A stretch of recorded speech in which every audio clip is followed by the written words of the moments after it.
नमस्कार दोस्तों, स्वागत है आपका अपने YouTube चैनल आरपीएससी मेकर पर। दोस्तों सभी को गुड मॉर्निंग, सुप्रभात। तो दोस्तों आज के हम पार्ट में हम जो चर्चा करेंगे वो करेंगे 91 क्वेश्चन से लेके 120 क्वेश्चन की। तो दोस्तों मैं आपके सामने हर पार्ट में 30 क्वेश्चन, वेरी इंपॉर्टेंट 30 क्वेश्चन लेके आता हूँ जो आपको रीट एग्ज़ाम में देखने को मिलेंगे।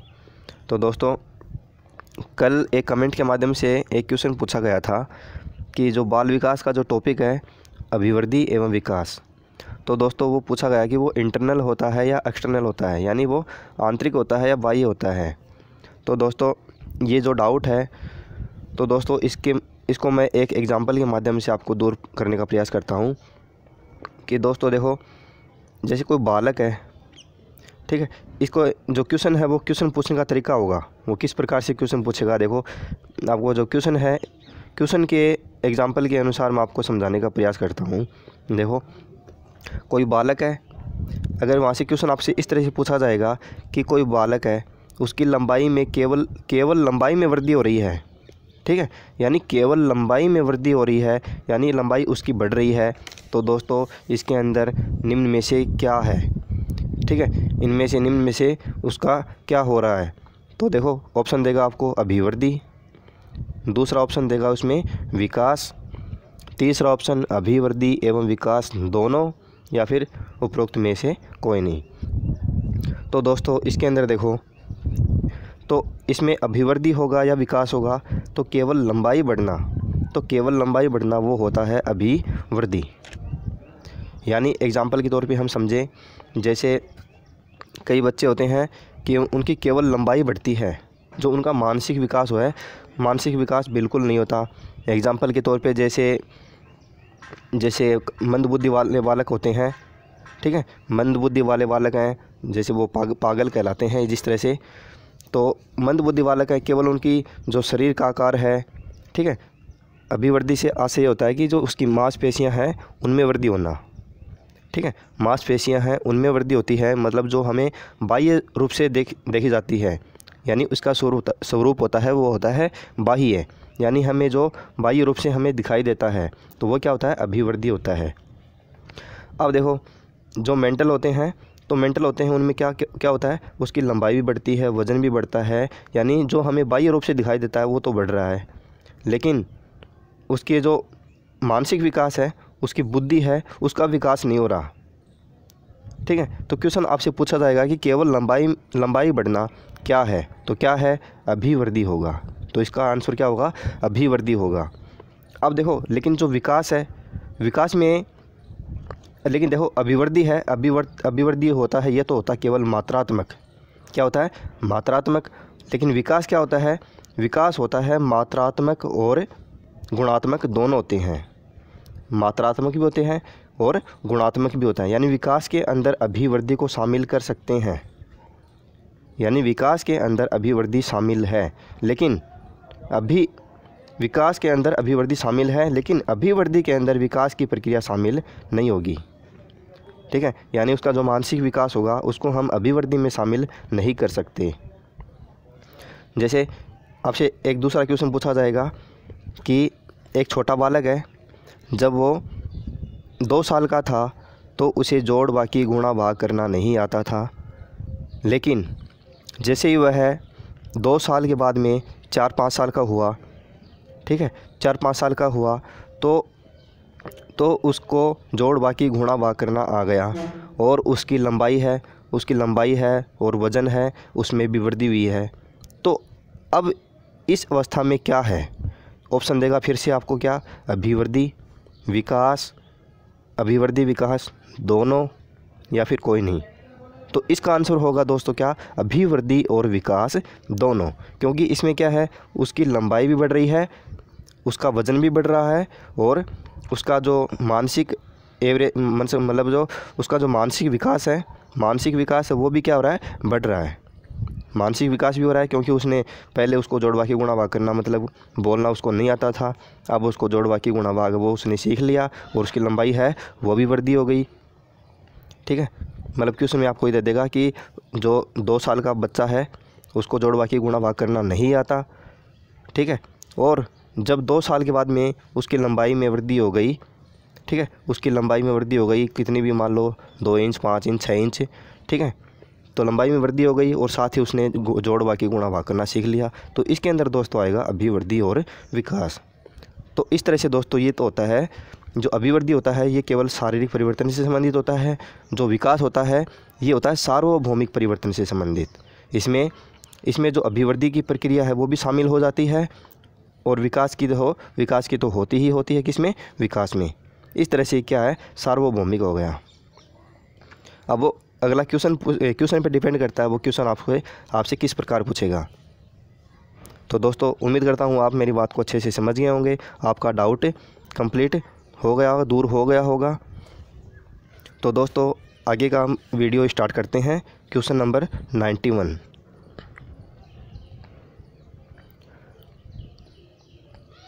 वह अधिगम जो व्यवहार के प्रभाव का परिणाम होता है कहलाता है। तो दोस्तों इसका जो राइट आंसर होगा वो क्या होगा, व्यवहार के प्रभाव का परिणाम होता है, वो होता है दोस्तों किसमें, क्रिया प्रसूत अनुबंधन सिद्धांत में। Question number 92। सीखना आवश्यकता की पूर्ति की प्रक्रिया के द्वारा होता है, हल का यह कथन संबंधित है। तो सीखना आवश्यकता की पूर्ति की प्रक्रिया के द्वारा होता है। तो दोस्तों आवश्यकता की पूर्ति का सिद्धांत था, वो हमने पढ़ा था। तो दोस्तों वो कौन सा होता है, वो होता है प्रबलन का सिद्धांत। किसका, प्रबलन का सिद्धांत। ऑप्शन नंबर ब हमारा यहाँ पर इसका राइट आंसर होगा। Question number 93। सीखना विकास की प्रक्रिया है, कथन किसके द्वारा कहा गया। तो सीखना विकास की प्रक्रिया है दोस्तों, ये कथन कहा गया था किसके द्वारा, वुडवर्थ, योकम, सिम्पसन, डॉक्टर मैके।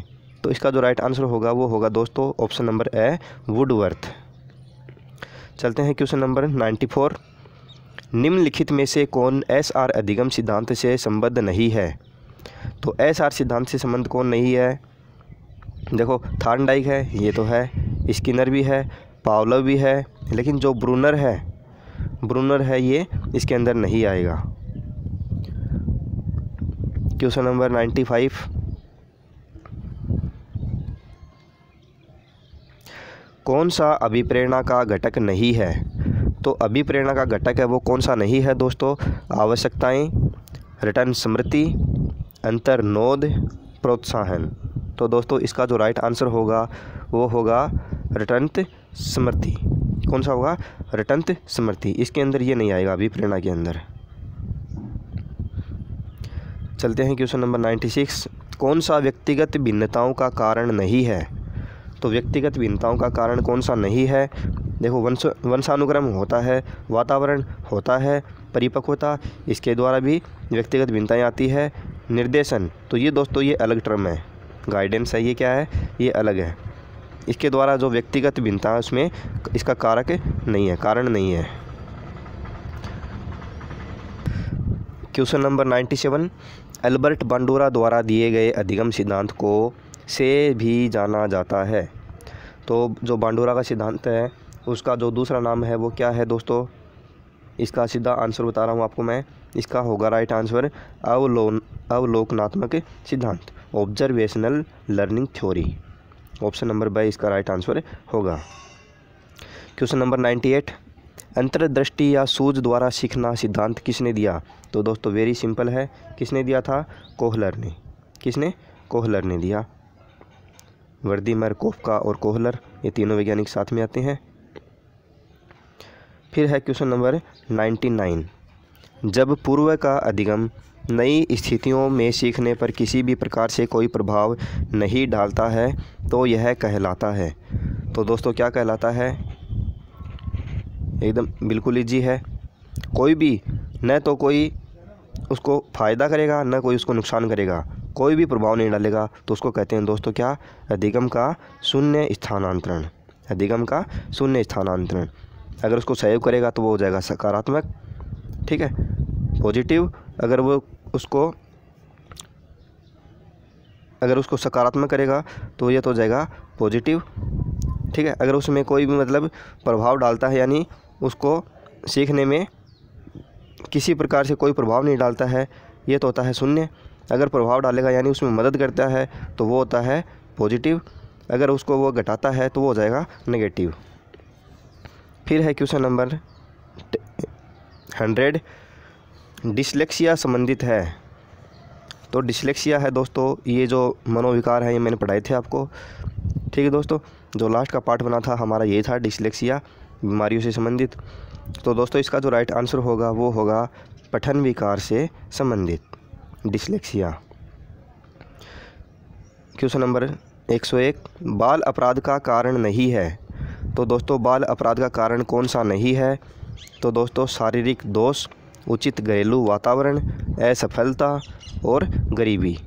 तो इसका जो राइट आंसर होगा वो होगा उचित घरेलू वातावरण, क्योंकि शारीरिक दोष है प्रभावित करता है, असफलता प्रभावित करती है, गरीबी प्रभावित करती है, लेकिन जो उचित घरेलू वातावरण है ये तो अच्छा है।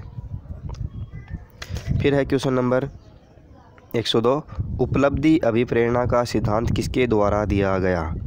तो उपलब्धि अभिप्रेरणा का सिद्धांत किसके द्वारा दिया गया? Watson, Jung, Freud, मैकलेलैंड।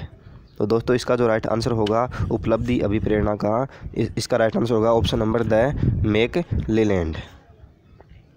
चलते हैं क्वेश्चन नंबर 103,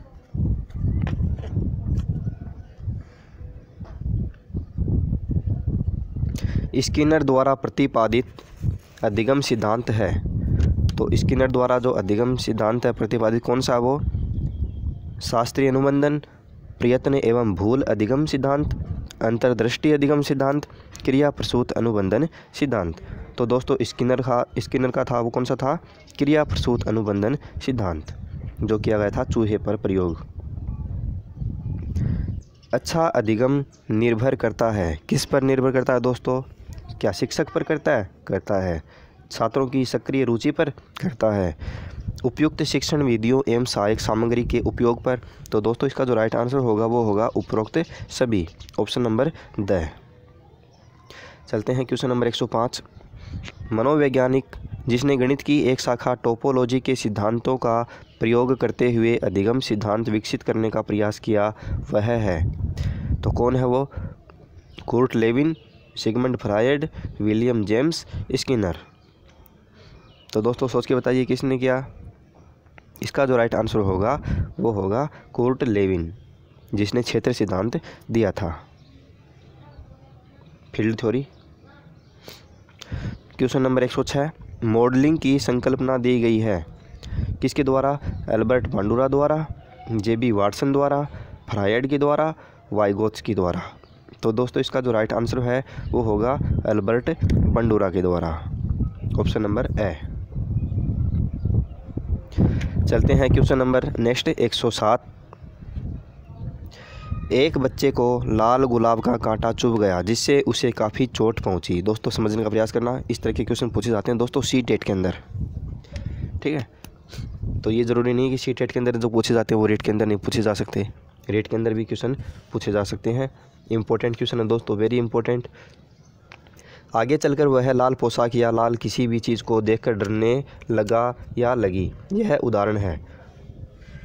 तो दोस्तों ये क्या है? उद्दीपक सामान्यीकरण, अनुक्रिया सामान्यीकरण। तो ऑप्शन नंबर से है उद्दीपक एवं अनुक्रिया दोनों सामान्यीकरण, न तो उद्दीपक सामान्यीकरण न तो अनुक्रिया सामान्यीकरण। तो दोस्तों इसका जो राइट आंसर होगा वो होगा उद्दीपक सामान्यीकरण, ऑप्शन नंबर ए हमारा इसका राइट आंसर हो जाएगा।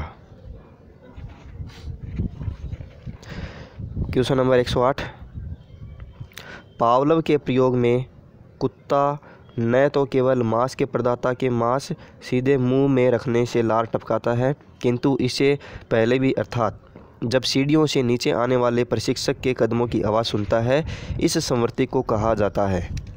तो दोस्तों क्या कहा जाता है इसको? ऑप्शन नंबर ए विलोपन, बिना शर्त प्रोत्साहन, अनुकूलित उत्तेजना या फिर तत्परता। तो दोस्तों जो ये है कौन सा? ये सिद्धांत कौन सा? पावलोव का प्रयोग अनुकूलित उत्तेजना। ठीक है, इसको आप इंग्लिश में याद रखना, कंडीशनड रिफ्लेक्स। ठीक है, अनुकूलित उत्तेजना। क्वेश्चन नंबर 109, किसको प्रशिक्षण द्वारा व्यवहार में संशोधन की प्रक्रिया माना गया है? तो क्या होगा? शिक्षण, ऑप्शन नंबर ब अधिगम, ऑप्शन नंबर स अभिप्रेरणा और निर्देशन। तो दोस्तों इसका जो राइट आंसर होगा वो हो जाएगा इसका अधिगम, ऑप्शन नंबर ब। व्यवहार का करना पक्ष है। तो व्यवहार का करना पक्ष क्या है दोस्तों? सीखने का भावात्मक क्षेत्र, सीखने का गतिक क्रियात्मक क्षेत्र, सीखने का मनोवैज्ञानिक क्षेत्र, सीखने का ज्ञानात्मक क्षेत्र। तो दोस्तों जो करना होता है वो क्या होता है दोस्तों?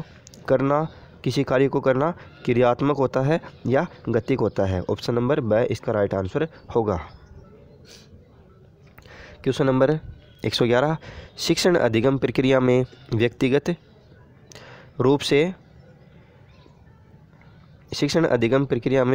रूप से ध्यान देना महत्वपूर्ण है, क्योंकि इससे प्रत्येक विद्यार्थी के अनुशासित करने के लिए शिक्षकों को बेहतर अवसर मिलते हैं। शिक्षक प्रशिक्षण कार्यक्रमों में ऐसा निर्धारित किया गया है। बच्चों की विकास दर भिन्न भिन्न होती है और वे भिन्न तरीक़ों से सीखते हैं। शिक्षार्थी सदैव समूह में ही बेहतर सीखते हैं। तो दोस्तों इसका जो राइट आंसर होगा वो होगा बच्चों की विकास दर भिन्न होती है और वो भिन्न तरीक़ों से सीखते हैं। ऑप्शन नंबर स इसका राइट आंसर होगा। चलते हैं क्वेश्चन नंबर 112, एक शिक्षक अपने शिक्षार्थियों की सदैव इस प्रकार से मदद करता है कि वे एक विषय क्षेत्र से प्राप्त ज्ञान को दूसरे विषय के क्षेत्रों के ज्ञान के साथ जोड़ सके, इससे वृद्धि होती है। तो एक शिक्षक अपने शिक्षार्थियों की सदैव मदद करता है कि वे एक विषय से प्राप्त ज्ञान को दूसरे विषय के क्षेत्रों में ज्ञान को जोड़ सके, तो इससे क्या वृद्धि होती है दोस्तों? सीधा सा क्वेश्चन है, ज्ञान का सहसंबंध होगा एवं अंतरण होगा।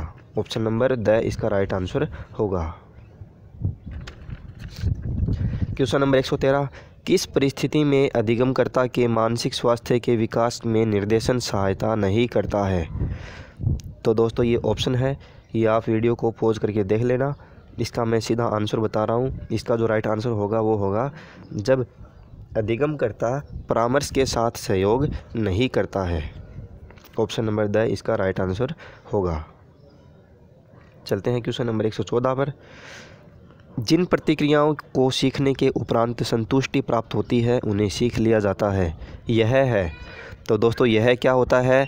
तो दोस्तों यह होता है ऑप्शन नंबर, देखो जिन प्रतिक्रियाओं को सीखने के उपरांत संतुष्टि होती है तो उन्हें सीख लिया जाता है। तो दोस्तों ये होता है प्रभाव का नियम। क्या होता है?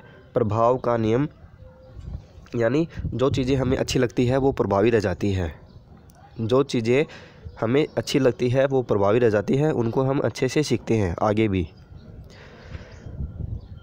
फिर है क्वेश्चन नंबर 115, निम्नलिखित में से कौन सा कारक अधिगमकर्ता की आकांक्षा स्तर से प्रत्यक्ष रूप से सहसंबंधित होता है?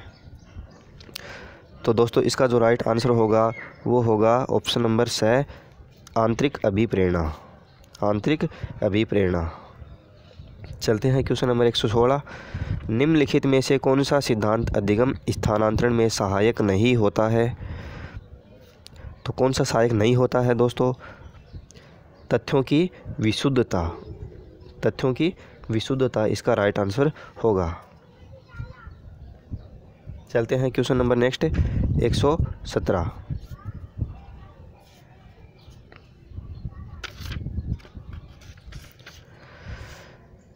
निम्नलिखित में से कौन सा अधिगम के निर्मितकरण का सिद्धांत नहीं है? तो कौन सा नहीं है दोस्तों? इसके जो ऑप्शन है ये आप देख लेना। इसका मैं आपको सीधा राइट आंसर बता रहा हूँ। ऑप्शन नंबर ब इसका राइट आंसर होगा अधिगम क्या है? तात्कालिक है। ठीक है, तात्कालिक यानी तुरंत, अचानक। तो ये क्या होगा? इसका क्या है? निर्मितीकरण का सिद्धांत नहीं है इसके अंदर। ठीक है, तो इसका ये आंसर होगा ऑप्शन नंबर ब। क्वेश्चन नंबर 118, निम्नलिखित में से कौन सा कथन निर्मितवाद के संबंध में सही है? तो जो सही है वो अब देखना हमें। तो दोस्तों ये ऑप्शन है, ये आप वीडियो को पॉज करके देख लेना। इसका राइट आंसर आपको मैं बता रहा हूँ। इसका जो राइट आंसर होगा वो होगा अधिगमकर्ता के अंदर ज्ञान का निर्माण होता है। ऑप्शन नंबर ब इसका राइट आंसर होगा। क्वेश्चन नंबर 119, नवीन ज्ञान की प्राप्ति होती है तो किससे होती है? रटने से, ज्ञान के स्थानांतरण से, अनुभव एवं नवीन अर्थ खोजने में। तो दोस्तों क्वेश्चन पहले आ चुका है, इसका राइट आंसर होगा अनुभव एवं नवीन अर्थ खोजने में। चलते हैं क्वेश्चन नंबर नेक्स्ट 120 पर। और दोस्तों आज की वीडियो का हमारा ये लास्ट क्वेश्चन रहेगा। 120 तक के क्वेश्चन हमने कंप्लीट कर लिए हैं। निम्नलिखित में से कौन सा कारक अधिगम को प्रभावित करने वाला नहीं है? तो दोस्तों कौन सा नहीं है? इसका राइट आंसर होगा उद्देश्यहीनता। ठीक है, तो ये तो सही है, अधिगमकर्ता होता है। अधिगम अनुभव ये भी होता है, मानव एवं भौतिक संसाधन ये भी होता है। ठीक है, तो ये तीनों क्या करते हैं? अधिगम को प्रभावित करते हैं। लेकिन कौन सा नहीं करता है? उद्देश्यहीनता, एमलेसनेस। तो दोस्तों ये होगा ऑप्शन नंबर द इसका राइट आंसर। तो दोस्तों आज के वीडियो में हमारे 120 क्वेश्चन कंप्लीट हो गए। और आज की वीडियो में हमने पढ़े हैं 30 क्वेश्चन, वेरी इंपॉर्टेंट क्वेश्चन है रीट की दृष्टि से। तो दोस्तों आज की वीडियो में इतना ही। मिलते हैं नेक्स्ट वीडियो में नेक्स्ट क्वेश्चनों के साथ। तब तक के लिए जय हिंद, जय भारत।